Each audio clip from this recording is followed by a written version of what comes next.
If you've seen my content before, you've probably seen comments like this, and this. I'm about to tell you how I have all these connections, how I started, because I honestly understand why people think I'm an industry plant or my cousin's Dana or I don't know. But yeah, let me tell you the whole story, right? So, this is 2024. I'm 17 years old. I'm in high school. I'm playing lacrosse. I'm supposed to go play college lacrosse. You know, I'm going to all these training camps, doing everything. And one day I go skiing, right? I go on a skiing trip. And sadly enough, here's a photo. I fracture my back. My whole lacrosse season is it's the end. It's the end. So I have a lot more free time now. A lot more free time. And I love food. I love food. And I'm in Miami. So, you know what I do? I start posting food reviews. I got a ham and salami sandwich. Really good. And it's super fun, right? Super fun. I'm messaging, food companies asking to try their foods for an exchange for a video. And I keep doing this for a little while, right? And, I see this fight at my friend's house. I go to his house, I see this fight that's on. It's Dustin Poirier versus Michael Chandler. One of probably the most gruesome fights I've ever seen. I'm watching this. I'm like, oh my God, how do you watch this, right? But then I'm like, dude, this is kind of sick, right? I kind of enjoy this. This is sick. So from there, I start to message random fighters or random people that I think are cool that are in the area. If you know Hollywood, Florida, or if you know BKFC is very popular in South Florida. So I messaged this fighter, Howard Davis, one of the first guys I ever did a video with. Here's the DM. I messaged him in 2024 when I was 17 years old. And I didn't think he would respond, right? It was just a shot in the dark. A shot in the dark. But lucky enough, he responds and he's willing to do a video with me. From there, I fall in love with making videos with fighters and just having fun, dude. Just showing off personalities, having a good time with fighters. And right now, I'm just trying food. I don't really know too much about fighting. I just think it's cool. And I think it's cool to have these fighters on because they're people I look up to, right? And I started doing these food reviews for a while. And at this point, I'm trying to message every single fighter possible, just trying to network and connect myself. And I'm still only 17 at the time. It's 2024. I have no idea what's about to happen, right?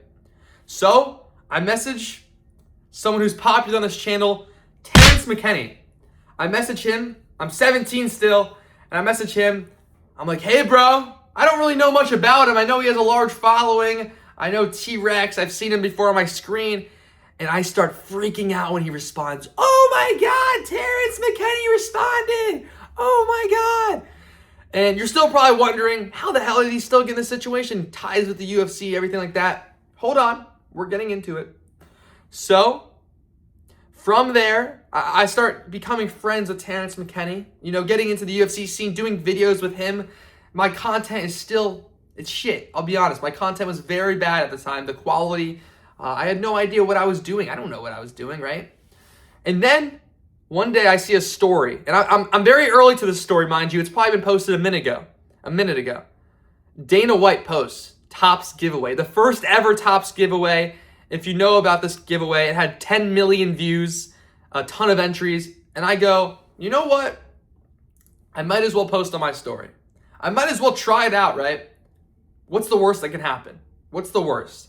I post on my story, I tag Topps, and oh my God, Dana White himself views my story. At this point, I didn't know if I won the giveaway yet, right? If you mention a fighter or you mention anyone, if they look through their mentions, if you post them on their story, they're gonna see the story. Most likely, if they go through their mentions, they're going to see the story. So I didn't think too much of it. Maybe Dana White's just looking through his stories.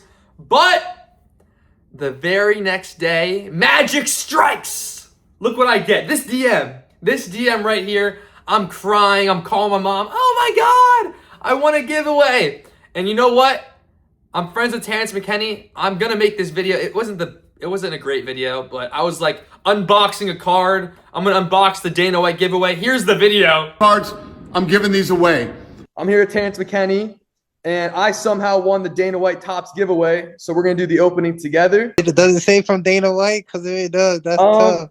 I'm not sure. I'll show you it first. Hold up. I'm not gonna open it. I can't see it yet. It's tough, all right. All right. Oh shit. Oh, it's you don't know Neymar? No, I don't Oh. watch his soccer, bro. The odds of that happening are so low. And you know what I do? I shoot my shot again, right? So here's the DM. I asked Dana White, hey, there's a UFC fight coming up in Miami. Can I come? Can I come? Can I come to the fight? Can I have media access? I don't know what media access means. I don't even, at the time, I have no clue what media access means. You know why? Because I've never done media before. I have no idea what I'm talking about, but I know that media access is super cool. So I'm like, you know what? I might as well try. You're not going to believe me what happens next, but I get accepted. I'm 17 at the time. I got accepted to a UFC 314 Volk versus Diego Lopez. The card was stacked. I'm freaking out. Because first off, the tickets to a UFC fight are like $900. I'm not spending $900 for a fight. That's ridiculous. But I got accepted. I had no idea what I was getting myself into. I even emailed the UFC PR asking, like, what do I do? Like, what happens now, right? I get the email back. I'm freaking out. I'm literally crying. If you don't believe me, here's a video. I'm going to UFC 314, baby. Let's fucking go. Let's fucking go, baby. I'm so fucking hyped. Holy shit. Holy shit. There's going to be a lot of proof in this video, just so you know, because I got to make sure you guys believe me, because this story doesn't even sound real. These last 2 years have been the craziest years of my life. I pinch myself every day because I'm so thankful to be in the position I'm at. But from here, I'm so nervous, right? I'm going to the UFC Media Day, right? Day one. That's the first day that if you have media credentials, that's the first thing that happens. You go to UFC Media Day.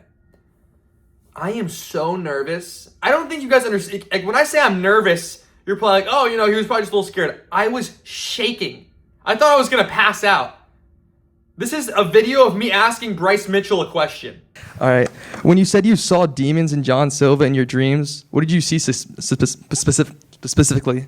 And I'm just like, oh, man, you know, I really do stand out. I don't look like I belong here, which I don't. I don't look like I belong here. I have no idea what I'm doing. I'm wearing some like polo shirt. I mean, I'm trying to look nice. But I have no clue what's going on, what questions to ask, right? This is the day after, actually, presser day. They had a presser for UFC 316, right? And they have Sean O'Malley, Marab, everyone. And I asked a bold question. You guys probably seen it before. I asked, here, I'll just show the clip. Sean, some people say you're getting something called Dana White privilege, that you're getting a quick rematch without really proving yourself as a champ. What do you think about that? Thanks, Dana.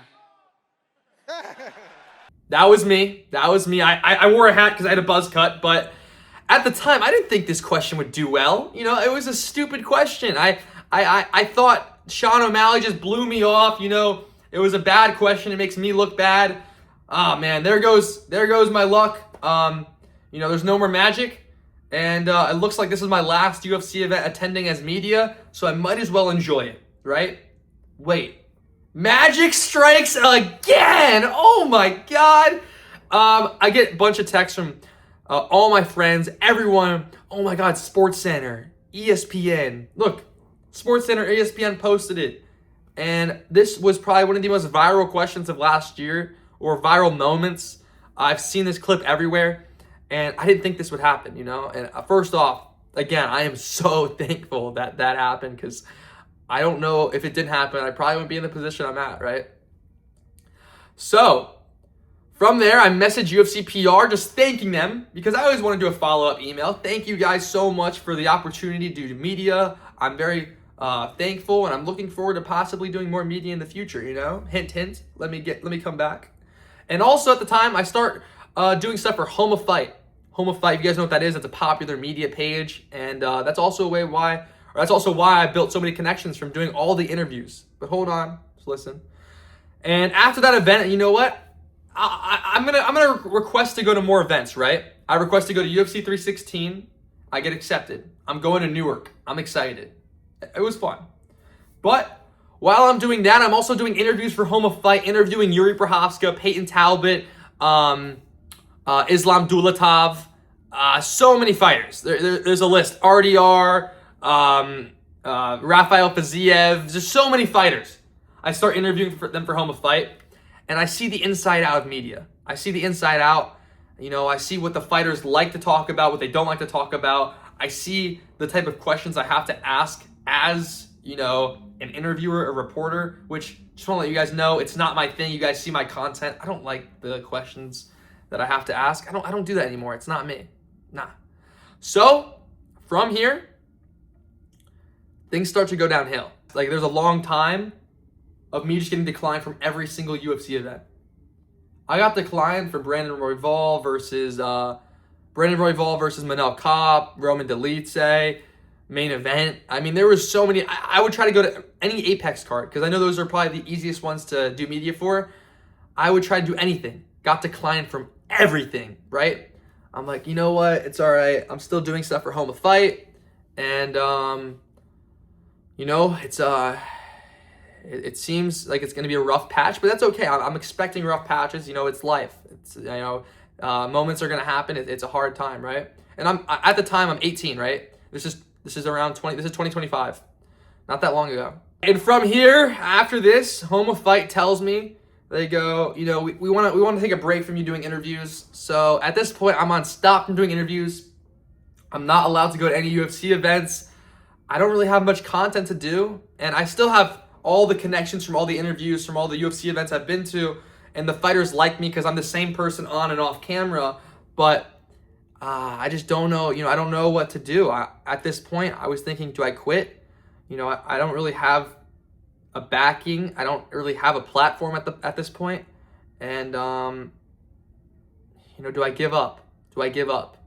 I just want to let you guys know, if you guys have a dream or if you guys, you know, want to achieve something or be someone or just, you know, not be someone, but do a certain thing in your life, do not give up. That's the worst thing you could possibly do. If you really care, and I promise you things are going to get tough, don't give up. Because if I gave up, I would not be in this situation I'm at right now, and I am at the best place of my life I've ever been in ever.